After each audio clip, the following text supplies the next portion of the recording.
I was actually a homeless person here in San Antonio for quite some time. I was outreached by some Haven employees. They convinced me to come through the program here, and that was about 4 years ago. Haven for Hope that we have here in San Antonio has done a remarkable job of getting people off the streets in a way that is humane and fair, and yet allows people to be safe. One of the turning points was the very last time I got arrested. I made the decision while I was in jail, that I was going to come here. We've tried real hard to be kind of a one-stop shopping for the police officers around here. If the police find somebody that they're worried is dangerous to themselves or to somebody else because of a mental illness, they can bring them here to be evaluated. If they find somebody on the street who they just recognize as intoxicated and is going to get into some sort of problems throughout the night, then they can bring them here and we'll let them sober up.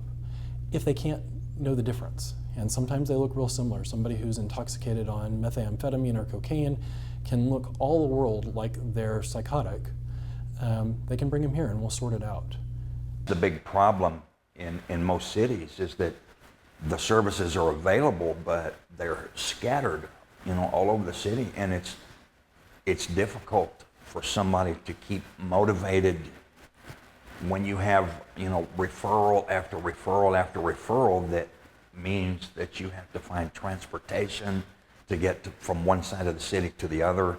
So in our system, one of the things that we do that's, I think, really unique throughout the country is our substance abuse, our mental health, our acute sobering units are all in the same place. And they're all literally across the street from our largest homeless shelter. When you're out there and you had no idea that it could happen to you.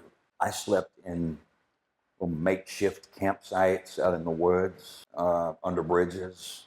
During all of that time, there was a lot of shame and guilt.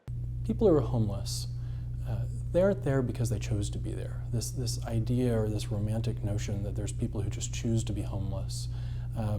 Maybe there's a few of those people out there, but the vast majority, if they had the ability to choose better, they would. They can't. And so we want to give them that choice back. Not everybody can get there, but without some help, we'll never know.